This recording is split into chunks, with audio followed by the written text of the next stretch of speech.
So one of the success stories that I find to be super rewarding was this 10-year-old boy that I was Mhm. doing sessions with. And he had not yet been diagnosed, but they suspected that it was, somewhere on the autism scale and some ADD.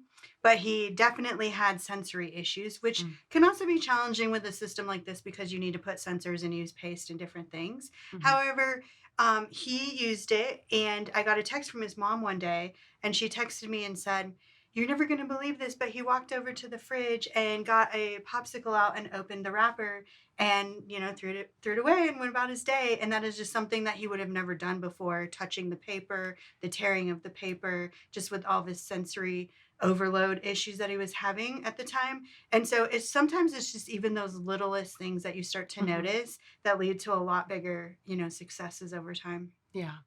I think that's again where the reference point or the feedback from where the gains are isn't always going to come from the client themselves. In that case, it was lovely that the mom was able to recognize, hey, this is a gain. This is something that's abnormal from what would normally happen in our household. I had a client who had been doing neurofeedback for a long time and not with me. She was with a provider before me, but she related to me in session about having been in a car accident and was just telling me in the session very calmly what had occurred in the car accident, but then how she handled the accident, that she was on the side of the road. She calmly called the police. She called her mom. She did all of the necessary processes to get help lined up and on the way, and didn't have a panic attack that would have been more typical of her hyperventilating or just being so flustered in the moment Mhm, that she didn't even know what steps to take first. mhm.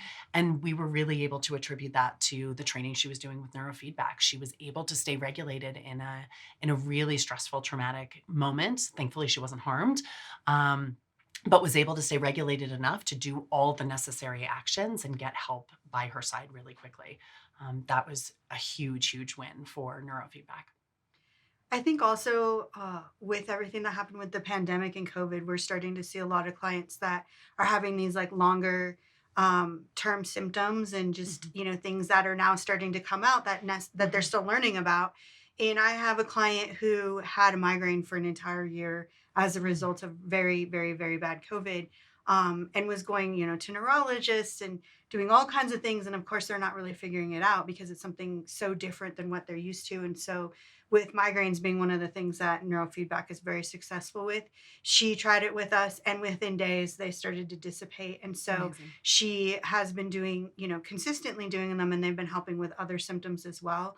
But I think it's especially helpful now with all of these things that are coming out that we don't even really know about what's happening. I'm referring as well to a lot of other clinicians too. I mean, there is no scarcity right now. We all can be using this with our clients. As Jen was speaking about the impact to clients in terms of their personal experiences with COVID, I found as clinicians, we were at capacity. And for the first time in our lives, I know for me personally, I was going through the exact same things that my clients were.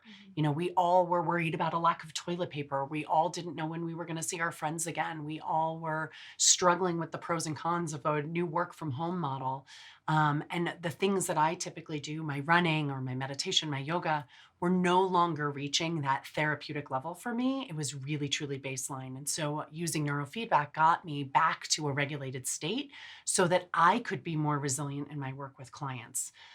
So now that we're kind of emerging from COVID, I'm recommending it to therapists as a way to stagger out the work we're doing with clients. Again, when there was such scarcity of therapists available and everybody had mental health needs during COVID, we were all at capacity in our clinical practices. We couldn't see all the clients, we couldn't meet all the demand. And involving neuro gave me a chance to, rather than see a client weekly, I could see them every other week and they could be Mhm. during neuro sessions in between.